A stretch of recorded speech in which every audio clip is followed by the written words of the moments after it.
आजिर दिन में वृक्ष ही जीवन एक कथा को अनेक अछंती गुरुत्व दे नथांती तो आउ किछि व्यक्ति एहाकू निज जीवनर व्रत रूपे ग्रहण करिनिछंती। गछ लगाइबाकू जेमिति सेमाने मानव जातिर सेवा बोली भाबंती तेबे काहींकि आमे ए कथा कहूछु आसंतु जानिबा।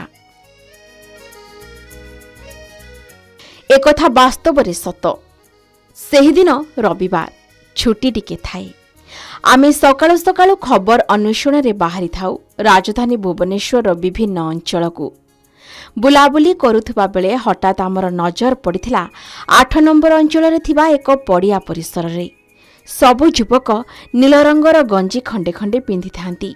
समस्ते प्राय समवयस्क युवक। समस्ते गोटे ट्राभेल बस निकटरे लेखा होइथिबा किछि प्लाकार्ड धरी अल्प समय रही बस उपरे अनेक गुड़िए छोट बड़ गछ लदिले। आउ तापरे गाड़ी गड़िला धीरे धीरे। आमे सेही गाड़ीर पिछा कलु। गाड़ी चली थाई भुवनेश्वर खोर्धा रास्तारे। खोर्धारू बाट भांगी जंकिया रास्ता धरिला बसटी। रास्तारे सबुजिमा धान खेत आउ भितरे किछि लोक धान चारा रोइबारे लागि थांती। अनेक बाट गला परे बसटी अटकिला। आउ सेथिरे बसिथिबा युवक एवं केतेजण वयोज्येष्ठ व्यक्ति ओह्लाइले। रास्ता कड़े जलखिया दुकानटीए थिला। समस्ते मिशी जलखिया खाइले। किए केमिति फोटो उठाइले। से पहाड़ घेरा सबुज बनानी को किछि समय निजर करी पुणी बाहरी पड़िले निज पथरे। तेबे कुआडे जाउछि बसटी आउ केते बाट छिप किछि खबर न थाए आम पाखरे। किंतु आम मनरे प्रश्न थिला कि भुवनेश्वर रे विभिन्न स्थान अछि गछ लगाइबा पई, किंतु एमाने पहाड़ घेरा अंचल को अतिक्रम करी कुआडे जाउछंती। देखु देखु भुवनेश्वर ठारू 70 किलोमीटर अतिक्रम कला परे बस जाई अटकिला जंकिया अंतर्गत अरिसल गाँ मुंडरे। बस रु समस्ते ओह्लाइले आउ सांगरे आनिथिबा गछ सबु गोटिए गोटिए करी तळे थोइले। आउ से सबु को बोही नेले गोटिए पड़िया निकट कूओ पाखकू। पड़ियारे आगरु केते गुड़ाए गात खोला होई सारथिला। विभिन्न प्रकारर गछ भितरे छोट टगर फूल गछ मध्य थिला। किछि समय रे समस्ते गाँ दांडरे बुली बुली गछ लगाइबा पई लोकंकु सचेतनतार वार्ता देले। गाँर किछि लोक डाकी आदर अभ्यर्थना मध्य कले। अरिसल गाँटी भारी परिष्कार एवं सुंदर परिवेशर होइथिला। किंतु गोटिए दुखद आउ स्पर्शकातर घटना सामना को आसिथिला जहार केवल सम्यक झलक देखाउछु। गाँ मुंडरू टिके भितर को गले पड़िला गोटिए घर। घरर कांथ भुसुड़ी जाइथिला। घर चारिपाखरु गोटिए पाखर कांथ थिला। से घरर दृश्य देखि आपण माने अनुमान लगाइबे। हेले से घरे रहुथबा 2 जण वृद्धा को देखिले जणे पिंधिछंती खंडे मैला गामुछा जहा आंठु लुचुनी। आखिरे लुह अंतररे कोह। अनेक कथा बखाणुथिला एही दृश्य। सरकारंकर अनेक योजना को जेमिति आंगुली देखाई प्रश्न करुथिला। तेबे बहु समय बुलिला परे आसी समस्ते गछ लगाइबा आरंभ कले। गाँर सरपंच समिति सभ्य एवं गाँर लोकंक गहणरे वृक्षरोपण कार्य समाप्त हैला।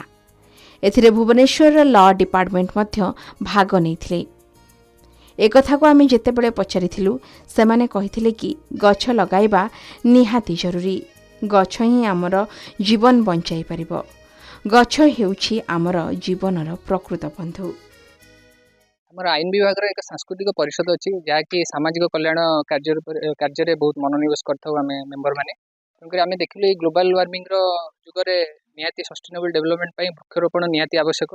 एबे जो आमर टेम्परेचर बहुत पृथ्वी रे बढ़ी चलची ताको कंट्रोल करियार एकमात्र सबुठु बेस्ट उपाय होची वृक्षरोपण करिया। तेणुकर आमे डिसाइड करथिलु आईन विभाग सांस्कृतिक परिषद कि एक वृक्षरोपण कार्यक्रम आयोजन करू। आजिकल जो भले क्लाइमेट चेंज होची गछ न लगेले आम पृथ्वी प्रति बहुत डेंजरियस रही ग्लोबल वार्मिंग होची।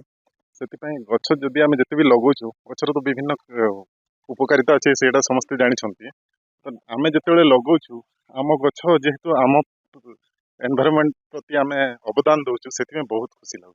हमर जीवन सेतिपई आमे सुरक्षित आउ तार परिष्कार परिच्छन्न नै कि गछटे लगेले गछ हृष्टपुष्ट कि हबो ସେଥିପାଇଁ ଆମେ ଗୋଟେ ଚେଷ୍ଟା ଚଲେଇଛୁ ଆଉ। ମୁଁ ଗାଁର କିଛି ପିଲାଙ୍କୁ ଏକଜୁଟ କରିଥିଲି ଓଭର ଫୋନ। ମୁଁ କହିଲି ଏଇ ଟାଇମରେ ମୁଁ ଗାଁକୁ ଯିବି। ତା ଛଡ଼ା ଗ୍ରୀନ୍ କ୍ଲବ ଭୁବନେଶ୍ୱରର ଶିଶିର ତାଙ୍କ ସହିତ ବି ମୋର ପରିଚିତ ଅଛି।